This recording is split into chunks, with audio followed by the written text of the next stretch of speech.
Hey everyone, it's Allen Murabayashi reporting to you from New York City, the headquarters of PhotoShelter. We're here with another broadcast of I Love Photography Live. For those of you joining us on YouTube, you probably found us on youtube.com/photoshelter. And for those of you who are listening to the podcast, you probably found that on iTunes by searching for I Love Photography. If you are listening to the audio podcast, you can get all the links at blog.photoshelter.com. And boy, do we have a lot of links today. As usual, I'm joined by my co-host, Sarah. It's the first time we've been in the same city in a while. I know. Sarah Jacobs. It's nice to be that we're both in New York. Hi, Alan. How you doing? I'm good. I just dodged 2 hurricanes coming out of Hawaii. Landed 2 hours ago, and happy to be back in some nice sunny weather. Yes, glad that you're safe. So this is kind of a first for us in I Love Photography.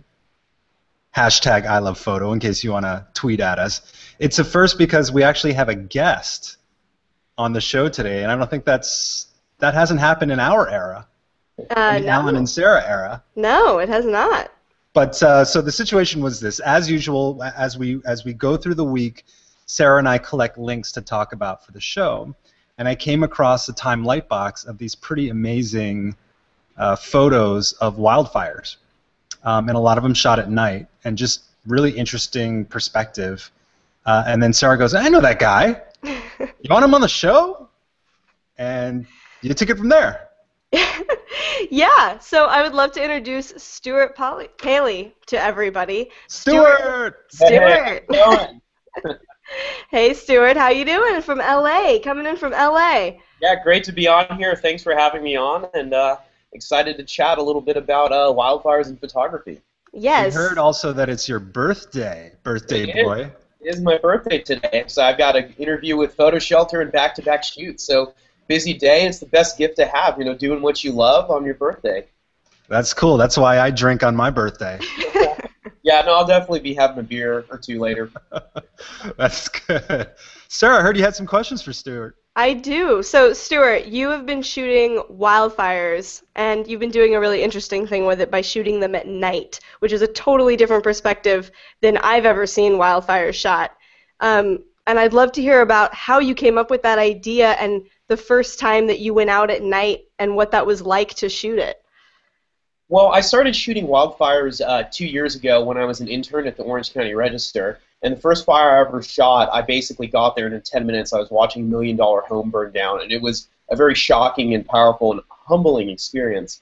So I was kind of hooked on photographing wildfires just because they're so visually amazing with the smoke and everything's orange. And it's just an interesting thing to photograph. And as I researched fires more, and as we've gotten into this severe drought in California, I realized, hey, this is an important issue that needs to be documented. And I want to show the world, the general public, California, what's going on with these fires. So I started photographing as many as I could. But the coverage of wildfires is very much, amongst the media, is very consistent. You have shots of planes dropping retardant and very, basic shots of people cutting handline and whatnot. And I wanted to approach it in a way that hadn't been done before to get the attention of the public. To be like, hey, this is what's going on. This is a drought. This is a product of the drought, and to maybe learn or educate themselves more about wildfires, or to read about what's going on, and hopefully the pictures can draw them in and get them interested in that. And also from an aesthetic standpoint, nature is beautiful. What's happening is very natural. It's very destructive to human infrastructure, and it's terrible. But at the same time, this is a natural event, just like having a storm or waves at the beach. This is just something that happens, and I think it's a beautiful thing in some respect. Wow. Well, you're capturing it in a very unique and beautiful way. Love your work. I'd love to hear about some of the safety techniques that you use while you're out there. I mean, are you riding out with the firefighters? Like, how does that work? And also about your gear. Well, usually I'm on my own. In California, there's a law on the books that allow credentialed media into disaster areas, and you're on your own when you're there. But I have the same, it's called PPE, or personal protective equipment, that the firefighters have. Nomex pants, a shirt, fire helmet, goggles. I have a fire shelter. I've got special fire boots that took like a year to break in. Now they're super comfortable. In the spring, I trained with the U.S. Forest Service, actually, on the Cleveland National Forest, just in Orange County. So I have like the same training that the hand crews do. I don't have my fire certification because I'm not actually a firefighter, but I have the same experience. So it's allowed me access to a lot of crews and you know, firefighters that are out there. When I explain to them and show them my experience, they're very comfortable with me tailing them around or, you know, kind of hiking out with them. And in some cases, firefighters have taken me in their trucks and whatnot in certain situations. So it's been absolutely an amazing experience. And there are some really great selfless people, and they work their butts off out there. As far as gear, it gets thrashed, destroyed, everything. My cameras smell like smoke. It usually takes about a week for the smoke smell to go away. Oh, wow. My 24-70 is broken. I actually need to drop it off in Nikon today. But yeah, no, I've broken lenses. I mean, I probably had close to $2,000 in just repairs and maintenance due to how hard it is on the gear at the fires. Wow. And is that just the extreme heat, or is that you dropping your camera? Like, what exactly? Not necessarily the heat, but it's just there's a lot of smoke and ash, and when you get the Santa Ana wind events in California, it gets into everywhere in the camera. It's like being in the dust at like Burning Man. Even though these well, they look great, the sensors get dirty, but the zoom lenses get gummed up and things like that. And one time I did drop a lens because I had adrenaline going and I was running, and it was not smart of me to do what I was doing, and I dropped a lens. So that was a big chunk of the repair. But yeah, I mean, the cameras need to get like a general check and clean like almost after every fire. Wow. I didn't even think about the ash, but of course it's all flowing into your camera and all that. Hey, Stuart, I'm looking at some of the photos and I'm seeing star trails, so obviously you're on a tripod shooting long exposure. What are some of the technical challenges of shooting and trying to balance the exposure of the fire versus the sky? Well, that's a great question. Luckily, with these modern digital bodies, I just got a Nikon D810. They have incredible high ISO capability, and you couple that with really fast f1.4 lenses, and you're able to capture these scenes in 60 seconds or less. So you can capture the stars, just the entire Milky Way without movement, or you can go a little longer with the exposure and get the star trail. But usually you can't be too close to the flames when you're doing the long exposures because the fire burns so bright and intensely that the exposure is much greater than the stars. So if you pull back a little bit away from the fire as a light source, it almost balances out with the stars. And of course I'm shooting in RAW, so I'm able to recover some of the highlights when I open it up in Photoshop. And I try not to edit these too much. They'll have burning and dodging, a little bit of an S-curve, but usually it's pretty similar to what comes out of camera. Wow, that's incredible. The reception, obviously, I mean, you got yourself into the light box, so obviously people are interested in the photography. You mentioned at the top of the interview that you wanted to help raise awareness of the fires, etc. Have these photos accomplished that, do you think? Well, for example, like when Time tweeted out the picture I took at the El Portal fire in Yosemite, and that got retweeted hundreds of times, and I kind of looked at some of the people who are retweeting it, and they're just like everyday people who are on Twitter or homeowners, even people who had to evacuate from the fire were retweeting it. So you have the community at large seeing these pictures and clicking on the link and reading the article about the wildfires. So I think there is some community engagement going on here. And also just by being out there, I end up talking to a lot of homeowners and who have evacuated people at the fires, kind of taking pictures, slowing down on the road and chatting with them and steering them towards my work. Or even just towards websites like readyforwildfire.org, where people can learn about how to prepare to evacuate and prepare their homes against wildfire, like clearing flammable brush from around their house and things like that. Now, listen, I'm not a pyromaniac, but I was watching a fire burn, just a little fire pit burn a couple weeks ago, and I was like, wow, I can see how people get into this. And I'm looking at your photos, and it sort of makes the fire, these hugely destructive fires, look kind of sexy, kind of beautiful. It's kind of a weird juxtaposition of glamorizing fires in a way. Yeah, I think that's a good point that you make, and it's a balance because at the end of the day, these fires are very serious. Firefighters can get injured. Last year, 19 firefighters were killed in Arizona.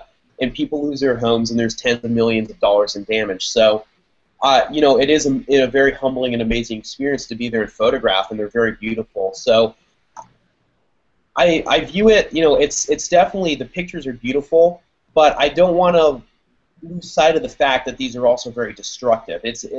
If that makes sense. So like, and actually I've had some criticism of this project that I'm glorifying wildfires or encouraging arsonists or making not being serious about the fact that people are losing homes, but it's something that I take very seriously. And at the end of the day, sometimes if you have uncomfortable situations, you still need to document them, especially because we're in a historic drought. It would be a disservice to the historical record if these fires are not being photographed. Yeah, yeah. Yeah, absolutely. Would you ever want to do portraits of the people who have lost their homes? Does anything like that interest you? Or that's something that I'm very interested in. In some cases, I photographed people, if they're going through the remains of their home, of course, after talking with them and getting their permission and whatnot. And that's definitely something on the radar. I've also looked at doing portraits of the firefighters while they're out there. It's very difficult, though, because they're literally working the whole time. But kind of capturing, the sweat and the ash on their face and showing people kind of all the hard work they're going through and kind of capturing that moment. Yeah. Wow. Well, you just completed a $10,000 successful Kickstarter, which congratulations to that. That is awesome. To publish a book with all of this work. I'd love to hear a little bit about how you promoted your Kickstarter and the types of backers that you got. Well, the Kickstarter, most of the funding for the Kickstarter is actually going towards the actual nuts and bolts of the project, paying for gas, camera repairs, things like that. And one level of the backers are actually able to get a book. So it's actually a pretty limited edition run on the book. But potentially down the road, I'd love to be able to do like a campaign and print a couple hundred of books or whatnot. But as far as promoting the project, I actually launched it. I drove out to the Cleveland National Forest, where it has a very heavy fire history, and drove up to the mountain where I off-roaded up to the top of the mountain where I got reception and launched the project live from the mountain. Wow. Instagram did that, so I kind of tried to do media blitz at the beginning of it. I just emailed everyone I knew who's interested in my work and said, hey, I'm doing this project. And the outpouring of support was absolutely amazing. And then Kickstarter actually featured it as one of their top picks, and then it was featured as Project of the Day on their homepage. So when that was featured as Project of the Day, the backers skyrocketed. I think I got half of my donations on that one day. Oh, that's amazing. And then there was one backer who donated $5,000 out of the over $10,000 raised. Whoa. Wow. She was a retired firefighter living in the Midwest and was just, I think, a little bit older and very interested in fire-related photography and just really felt compelled to back the project. So it's totally amazing. I was not expecting it. That's great. What are you going to use to print the book? Are you using Blurb or? I am using Blurb, and some of their folks live here in Southern California, so I've kind of talked to them about what I want to do with the book. And I've printed a few different books before on Blurb. I printed a couple copies of my master's project. I actually did a photo book with Deborah in her class back at SMU. Oh, so nice. I'm familiar with the process and the cost structure and things like that. And I love the quality of Blurb. Of course, printing on demand is cost prohibitive, but the backers, of course, have already paid for that. So yeah, I'll be using Blurb. It's just a great way to get your work out there and to practice printing a book. And perhaps in the future I can formally publish a book. I'd love to do that. With the ISBN and Library of Congress and everything, that would be really cool. That would be great. No, we love Blurb. I've used MagCloud, which is partnered with Blurb, and have gotten great results. So that's awesome. Stuart, birthday boy, thank you so much for joining us for our first ever I Love Photography interview. Good luck with the shoots today. Yeah, good luck, Stuart. Thank you. Right. Take it easy, guys. Have a good rest of the chat. Thanks. Thanks. We have officially ejected Stuart, or I don't know, maybe he's still there now. He's ejected. Google Hangouts allows us to eject people. So, as you were commenting before we started the broadcast, Sarah, we have a lot of depressing stuff to show today and talk about today. We do, and as you said, as is the world. As is the world today. It's kind of hard to believe all of the stuff that's going on. Yeah. Why don't we just get into it? Let's dive in. Let's dive in. So this was interesting. There was criticism leveled at New York Times staff photographer Tyler Hicks for being pro-Hamas in his coverage in Gaza because there were so few, if any, photos in the photos that he was taking and transmitting, photos of Hamas soldiers. And it was a criticism that was actually leveled at him by one of his editors at the Times, which was, and I read the comments, and I didn't actually think that they were that incendiary by any means, but it kind of blew up a little bit in the world of photojournalism. And over on the Lens blog, James Estrin interviewed Tyler about the situation. And first of all, it was accompanied by some great photography. And then second of all, as we've heard through news reports, Tyler explained that it's really difficult to pinpoint who's in Hamas and who's not in Hamas, like who the soldiers are and who aren't soldiers, because it's not like they're wearing uniforms. This is like a guerrilla army, and they pop out of nowhere and they fire a missile, and then they go into a tunnel and they disappear. So I had sympathy for the dude who's like risking his life by going into a war zone, literally a war zone where an Israeli rocket could fire at him at any time. He talks about his fixer kind of driving him out in the morning, which he says is a very terrible time to drive out because that's when the Israeli drones are operating. And then he talks about looking out of his window and seeing this scene. He heard one rocket explode. He saw kids on a beach running, and then he saw another rocket explode, killing the kids. And it gives you a real appreciation for like what the conditions are like on the ground, and then to be saying, "Hey, where are the photos of the soldiers?" It's almost like, yeah, what sort of I don't even know what to say. We see all kinds of stuff on Facebook, Sarah, of course, in the court of public opinion, and you kind of feel inclined to take sides, but finally I realized, what, both sides are behaving pretty badly, and it's unfortunate for the civilian populations of Israel and the people in Gaza. Just tremendous amount of destruction going on, and really, really sad. Yeah, and that really comes across. This was the photo that ran on the cover of the New York Times. It was the chosen one, really. And seeing the children, he takes a lot of pictures of kids, I noticed, especially throughout this gallery of images. A lot of images of children crying and running, and that is a huge part of the story. That yeah. No, it's not the soldiers, because he can't get them, but you can see the aftermath, and you can see the effect on the kids, and it's tragic, no matter which side you're photographing. Yeah, and I don't find that to be like sensationalist or pandering in any way, like to show the effect that it's having on civilians and kids. I think that's, when we talk about using photography to inform the public about what's going on, these are a real, obviously it's one guy in one place at one time with a specific edit working against an editor, so we're obviously seeing like a point of view, but the destruction is real. Yeah, and I think it's important. I mean, we're seeing Tyler Hicks' point of view. He's done this for many, many years, and he's been in war zones for so long. And so I'd say, he's a very well-respected photographer, Pulitzer Prize winner. I mean, he knows what he's doing, and if he could be getting the soldiers, he would. Yeah, totally agree. Speaking of soldiers, over on The Atlantic, there's a piece that was actually published today about Kenneth Jarecke, who shoots for Contact, and this is from the Gulf War, so this is years and years ago.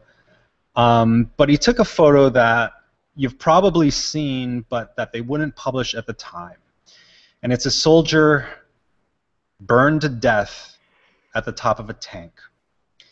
And Jarecke says in the piece that he thought that this was going to be the photo that would turn the tide of public sentiment against the war, but it was never run. And for reasons that you can imagine. I mean, it's a gruesome, gruesome photo, and imagine if that was, someone you knew. That'd be a horrible way to sort of wake up and see that in the newspaper. There was no internet at this time. This is 1992. But to see this on the front cover of the New York Times would be probably pretty jarring. So it's an interesting situation to be in, to say I've got this very, very iconic photo, but nobody wants to run it because, and we've heard this with other war coverage, it's like it's too gruesome, it's too graphic, we don't want to show the public this. I don't even know.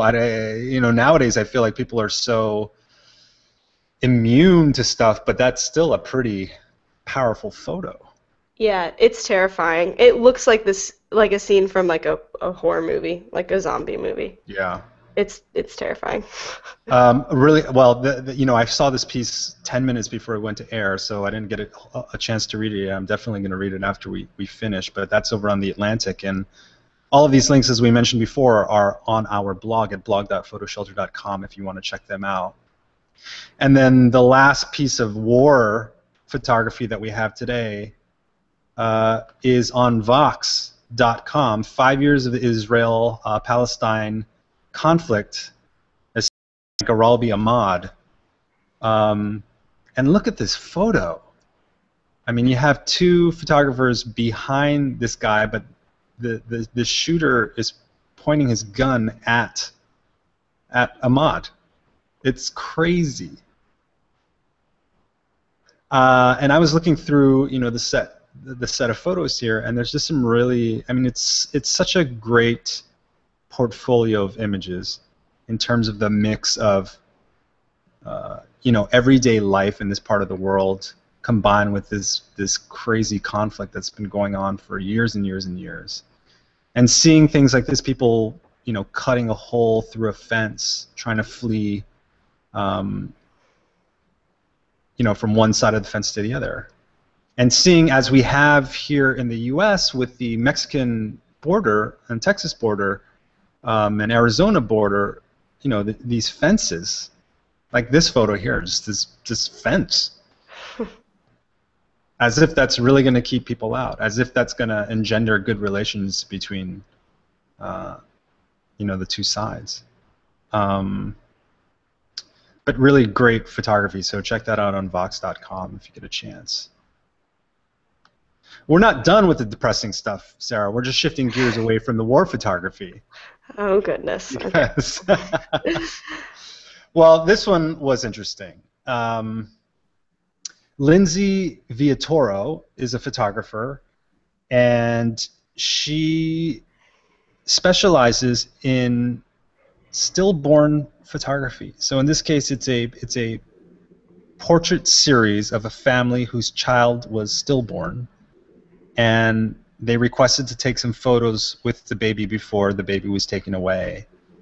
And it's weird. It's weird. I mean, the reaction that she's gotten has been largely positive, and I certainly see the benefit for the family in terms of saying, "Hey, this is something that we created. She didn't make it. This is a memorial of the life that could have been, et cetera, et cetera." But it's strange to see photos of a dead baby, and the thing that bothered me the most, which was found in some of the comments on Petapixel, was the weird placement of the logo for this woman's photography business. It's not always like in the corner. She actually moves it around to be very prominent in the photo, so everyone looks like an ad. Yeah, her watermark is not the most tasteful watermark I've seen. To say the least. Yeah, this is a very tricky, subject and thing to talk about. I mean, the family, they want a memory of this. I think it's very hard to do this tastefully. I don't know. That might not be the right word. It's something like that, though. It's something about somebody's going to be offended, or someone's going to feel uncomfortable, because death can be uncomfortable, and death of a baby can be uncomfortable, and then the whole watermark logo thing makes it feel commercial. Yes, right. Yeah, which just leaves me feeling a little strange about the entire set of images. Yeah. In general, but but if the family wants it, and I'm sure obviously the family is getting unwatermarked, and that's really all that matters, right. is for them. And they, so many families go through this, and mothers go through it, and so for the family to say it's okay for you to share it on social is really brave. But it is too bad about the watermark, but that's pretty much.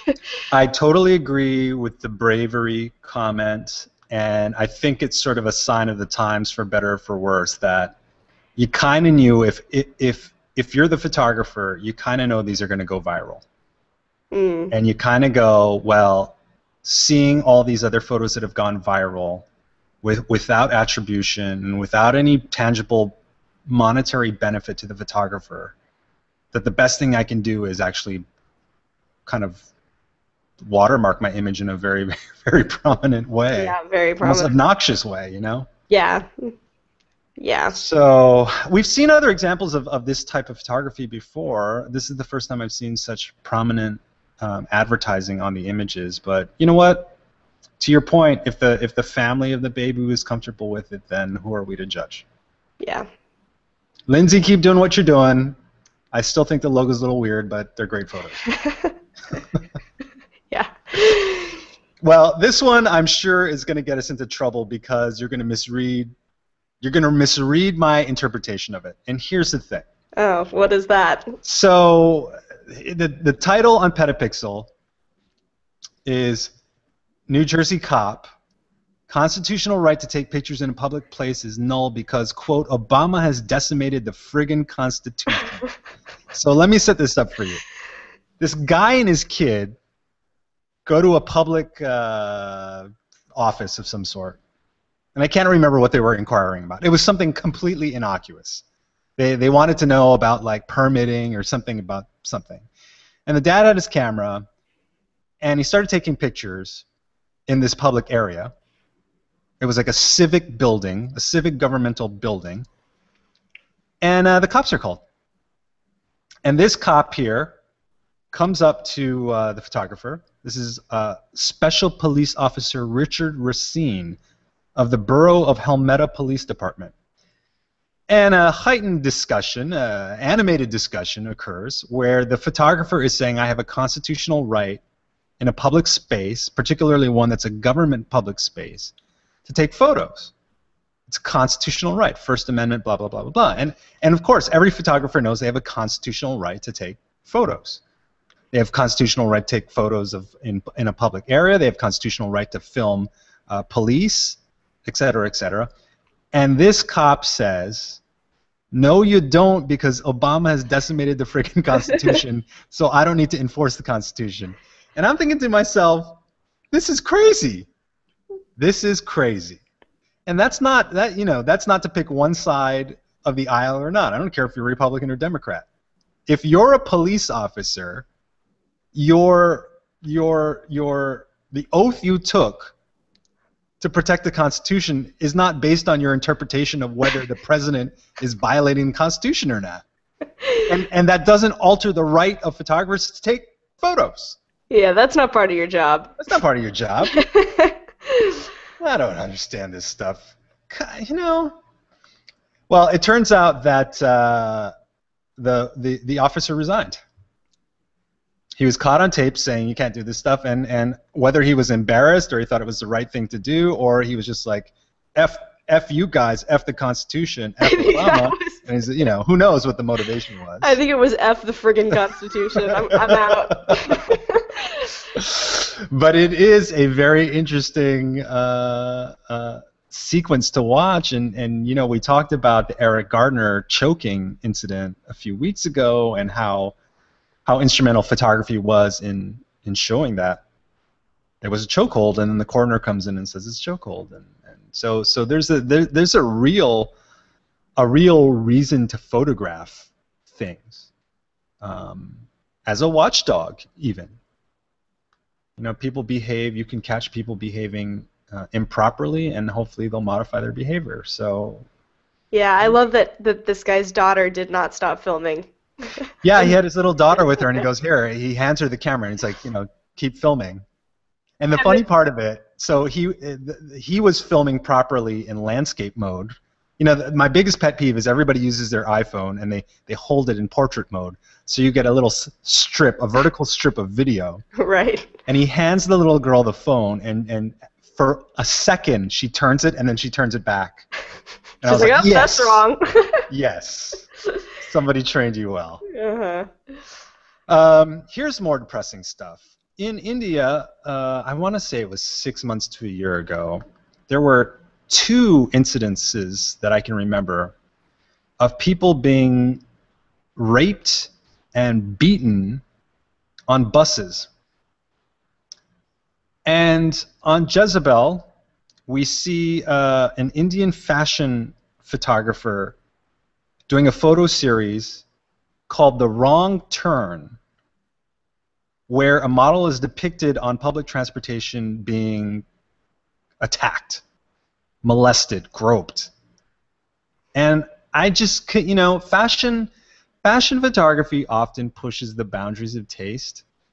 But there's just, even in my most liberal seat, I can't get around this. And for the photographer sort of defend it as being like, you know, I came up with this idea independent of the rapes and before the rapes, so it's okay.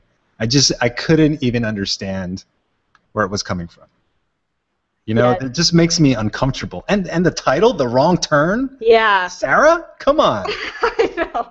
Yeah, you took the wrong turn, is what he did. This is so offensive on so many levels. And also, you know, when it's bad fashion photography just on its own, it's void of emotion. There's like no emotion. That's when you know it's really bad photography. This has zero emotion. There's nothing that's trying to be communicated other than the glamorization of gang rape. Like, this is just awful. I totally agree. Yeah. You know, using like the flared light and this woman in not just submissive positions, but like literally being attacked. Yeah. That nothing about the fashion is being communicated here. No. It's just really, really an unfortunate set of photos. It's a terrible set of photos. Gosh, are we at the fun stuff yet? I hope so. Oh my gosh. Well, here's another one. This is supermodel Karlie Kloss stealing a photo. So the photo was taken by Rachel Scroggins, who's the house photographer for Oscar de la Renta's social media accounts. And she had backstage access at a fashion show and took this photo of Karlie Kloss here in the lower left corner, taking a selfie of herself. And then Karlie stole that image and posted it on her Instagram account without attribution. And then that photo went viral. It was picked up by all of these media outlets and then used in media pieces to be like best models selfies and how to take a great selfie. And this image was used to illustrate it. And Rachel was just like, what? So she contacted Karlie, and Karlie apologized to her, and then in the comment on the photo on Instagram, which already had like 1,000 comments, Karlie says, oh, by the way, the photo was taken by Rachel. But of course, comments except for the top one get buried immediately on Instagram. So it's kind of like it didn't even do anything. Rachel said that Karlie subsequently apologized a few times, but it's kind of like it sort of misses the point to steal the image and then apologize after and be like, oh my God, you know. And a couple other people pointed out that Karlie does this all the time, which, you know, I can understand. If you're a model, like you're not producing images of yourself, or you're infrequently producing images of yourself. But, you know, if you're going to steal the image, for God's sake. Yeah, the damage was done the moment that she posted it without a caption. I don't even know what to say. I mean, the flip side of it is, if Rachel is the house photographer, and if she's therefore a staff photographer, then everything she's producing is work for hire anyway. In theory, I don't know what the contract situation is, so I'm speculating. But let's say Rachel is a staff photographer for Oscar de la Renta, and it's a work for hire situation. She might not own the copyright, so then she has no basis to say anything. But let's say she's a freelancer and she does own the copyright. Well, this is really affecting her livelihood, like in a way that Karlie can't even imagine. Karlie's probably making $25 grand a day to show up. Just to wake up. Yeah, Rachel is probably making 35 grand a year. Right. Where's the justice?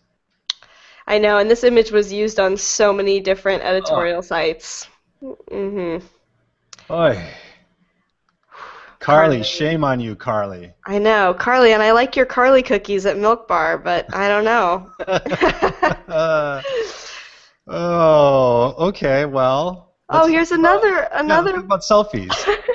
Another selfie.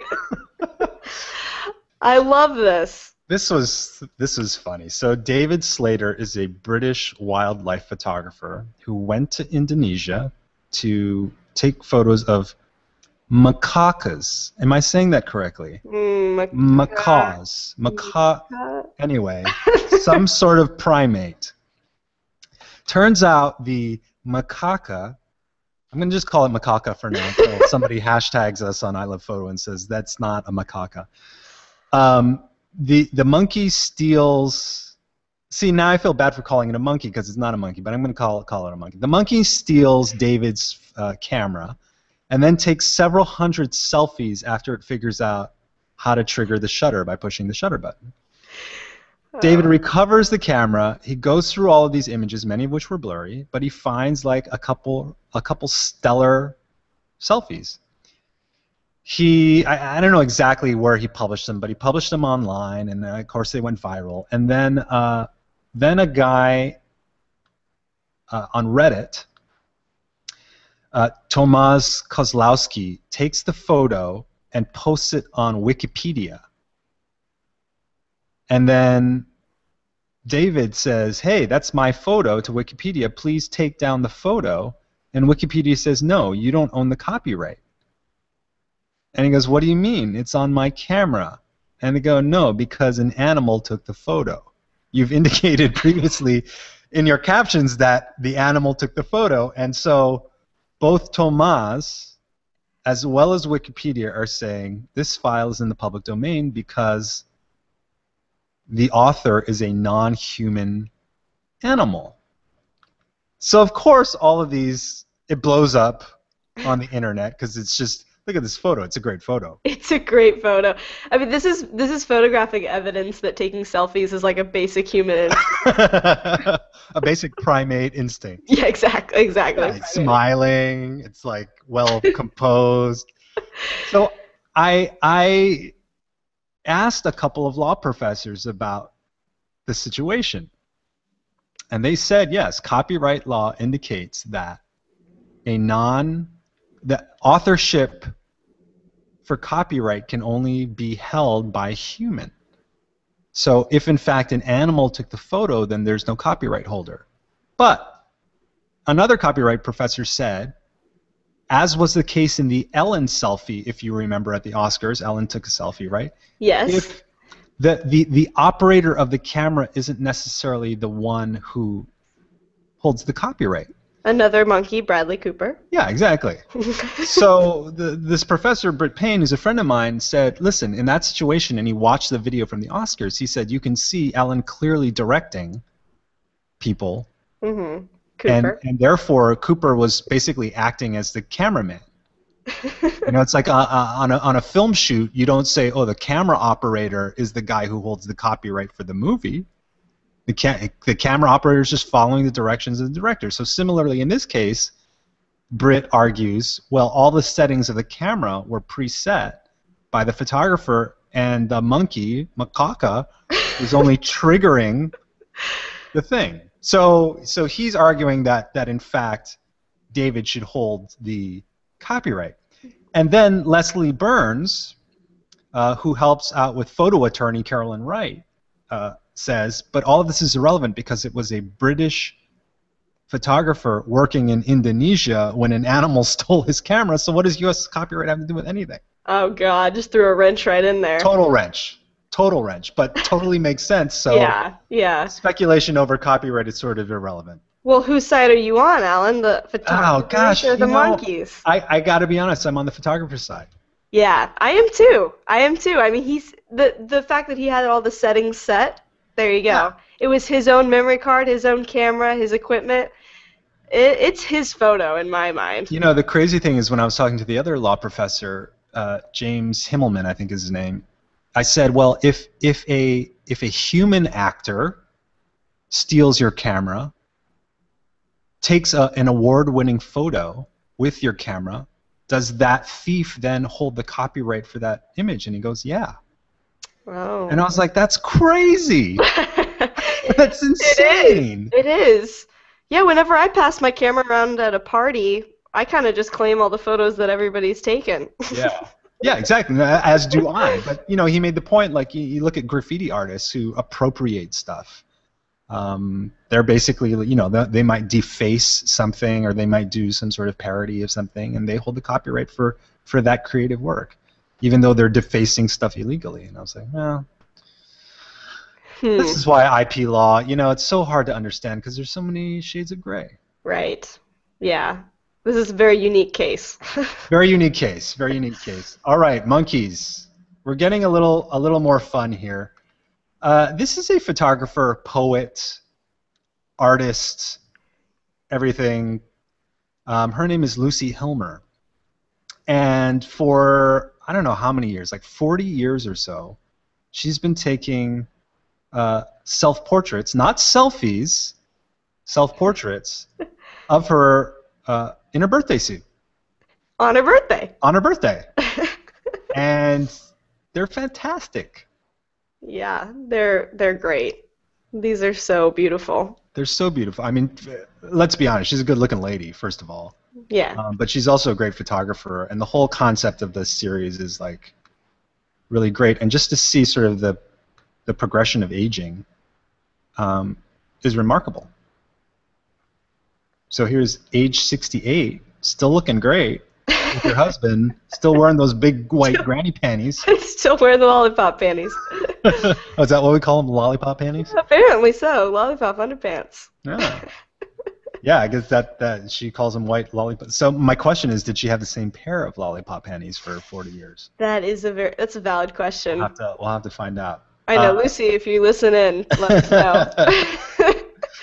But no, like really great. You know, it kind of makes me want to take self-portraits on my birthday, which I've tried before. My problem is, you know, I see people like Lucy and I see people like Noah Kalina, and they're able to take photos every year, in Noah's case, every day. Yeah. I don't have the discipline to even take a photo of myself every year on the same day. Oh, well, then you're not going to be able to do it. Yeah. Project. Give me an easier project, people. I was cruising, no pun intended. Okay, pun intended. I was cruising on the New York Times website, and I came across this article. And apparently in this little town of Västerås, Sweden, they love their Detroit muscle cars, and they have a huge festival, or whatever you want to call it, during the summer to showcase all these cars. And in a lot of cases, you know, in the U.S., Sarah, a lot of the car aficionados like to make their cars as beautiful as possible, as vintage as possible. Oh, yeah. In Västerås, they don't really care that much. So they have these hulking pieces of rusted steel.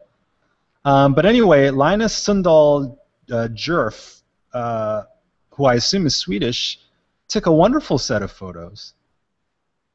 And you just can see like this rusted out thing, and he's using what looks like a 1.4 lens. I mean, you get a really nice short depth of field for these images, good separation, good toning of the images. Yeah, the color is great. The color is great, right? And it's got that kind of, I mean, I'm going to make this up as if it exists, but it has that sort of that Nordic. Right. Swedish look to it, if you will. The Swedish look with the American cars, yeah. Yeah, but look at this thing. That is decked out. A stretched Pontiac Catalina Safari. It has 6 doors on it, not 4 people, 6 doors. And the all weird thing about it is they said a lot of people fly Confederate flags. That's bizarre. Which is a little bizarre because first of all, they're Detroit cars, and then they fly like Southern flags, probably not realizing sort of the connotation of flying the Confederate flag, but whatever. These cars are so far from the Pimp My Ride cars, it's not even funny. But I love that they love them. I think that that's great. Yeah, and they seem to have a good time. You know, they say the cops are super lenient, so there's some drinking and driving, but everyone's going like 2 miles an hour, so I guess it's not a problem. And people seem genuinely happy, and it looks like the weather was fantastic. Now, the only thing I have to say about this is that the car that won the contest was actually this car, which is in pretty good shape. Wow, yeah, no, that's beautiful. But a 1971 Plymouth Barracuda. Ooh, looking it's like an olive green. Yeah. With matte black on the back. Ooh, that's nice. I'd like to drive that around New York. Yeah. Nice work on that. We had so much death and destruction at the top of the show, and copyright infringement and constitutional rights being infringed and all this kind of stuff. We thought we would end on a fun, silly note that barely has anything to do with photography, other than their photos. Which, you know, strictly speaking, Sarah, that's not dissimilar from anything else that we talk on the show. No, it's true. As long as there's a photo of it, then... So these photos were part of a promotion for the British Channel 4's new Shorts original series, and they're film shorts. They're not shorts, but that was the play on words. And they took 4 male models, and they put them in suits, except for the pants were shorts. And not only were they shorts, they were shorts. And they photographed the reaction that people had around London. And some of them are just fantastic. Oh, I love the women's reaction to these short shorts. Like this one is just, these 2 women are just going, they can't believe it. Yeah. Now, I will say, because we'll see this in some of these other photos, this particular model has a lot of underbutt, as we like to say. Mm-hmm. And Sarah, you know, because we both walk around New York, there's been a lot of underbutt this summer, but mostly from women, and this was the first time I've seen significant male underbutt. The temperatures have been high this summer, yes. That's right. Very funny photos. Yeah, you know, I'm glad that the Brits, they still got their sense of humor. See, this is what I'm saying. The guy on the left has a lot of underbutt. The guy on the right, who's a lot more muscular, like his pants are tailored a little shorter. I mean, a little longer. Not seeing as much butt there. That's true. Something like that. Those are all from BuzzFeed, and as I mentioned before, all of the links, in case you really want to see men in short shorts and suits, you can find that at blog.photoshelter.com. Boy, we had a lot to talk about today. We did. It was great having Stuart on, too. Yeah, we got to do that more often. Well, you know, let's figure out who we can get on the show next week. All right. Maybe the shorts models. Or maybe Lucy Hilmer will appear out of nowhere and join us for the broadcast and tell us about her project. That would be great. Well, Sarah, looks like there's going to be great weather. I'm going out to the beach to some boutique corn festival in Brooklyn this weekend. Awesome. You can take your camera. Yeah, I'm going to take my camera, take some photos. Cool. All right. So for Sarah Jacobs, this is Allen Murabayashi. Thanks for joining us for another episode of I Love Photography. We'll see you next week. Bye-bye.